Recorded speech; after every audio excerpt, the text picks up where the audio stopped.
A few videos ago, in my History of the Slam Dunk video, I mentioned Claude Johnson and briefly mentioned his impact on basketball and stated that we would dive into him further on a later date. Today is that day. African American players have shaped the way we think about and play basketball on a massive scale, and Claude Johnson has helped document their impact and involvement in basketball, creating the Black Five Foundation. So today, we'll be diving into the history of the Black Five and African American players in basketball. The term Black Five was trademarked to refer to the era between 1904, when basketball was first introduced to African American communities, to 1960, when African Americans began to officially play in the NBA. The five in the name refers to the five players on the court, playing in a time of much discrimination. The trademark was also given other more derogatory names, which I will not repeat. Despite basketball already being almost 2 decades old, basketball would not be introduced to the African American community until 1904, when Edwin Henderson introduced it to his gym classes, thinking it would be a way for his students to fight discrimination and find success during the evolution of civil rights, and also help sway them away from darker paths in life. This gave Edwin the nickname, the Godfather of Black Basketball. At first, the African American community actually was uninterested in the sport, thinking that it was too weak, as they preferred much more physical sports like football. However, 2 years later in 1906, Henderson, in combination with others, created the Interscholastic Athletic Association of Middle Atlantic States.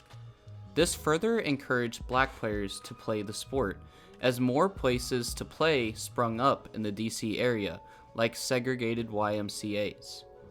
But with discrimination and segregation still abroad in America, there was still a shortage of places to play. More ads rose up advertising basketball with music.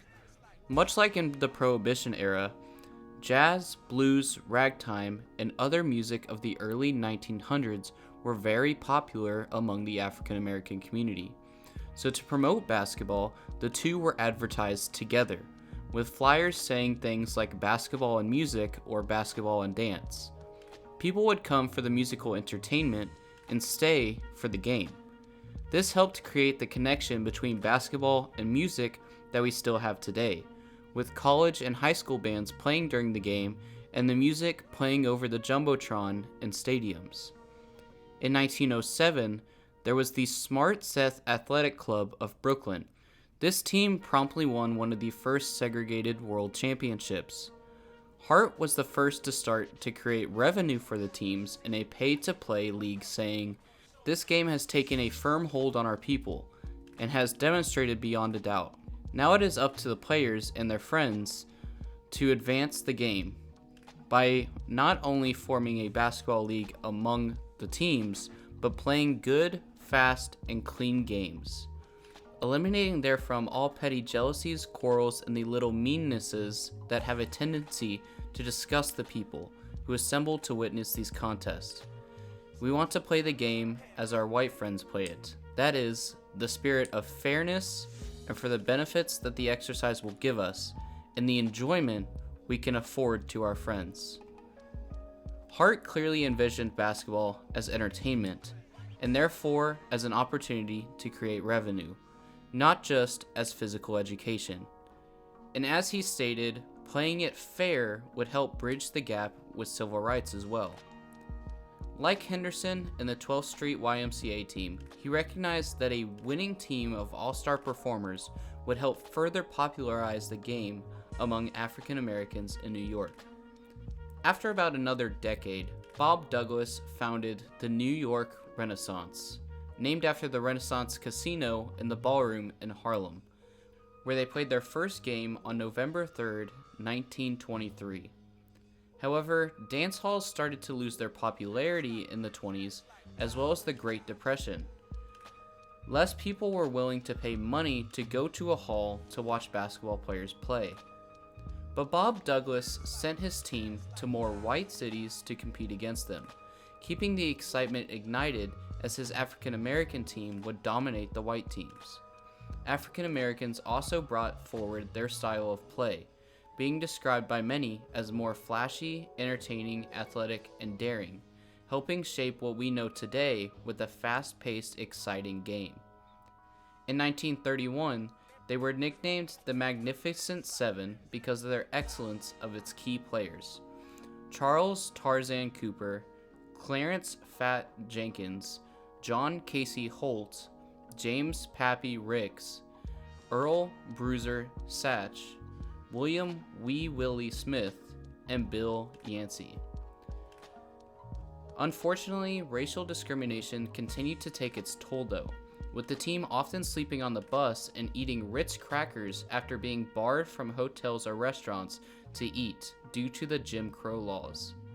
But the team still prevailed, with John Isaacs being credited as one of the first pioneers of the pick and roll and starting the idea of getting a 10-point lead in the game after referee discrimination, stating that the refs would try to take the 10 points away from them.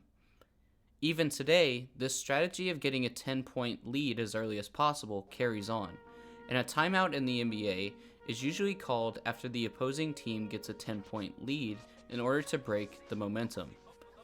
In 1939, they were invited to Chicago to take their game to a larger scale, to play in an official tournament against white teams.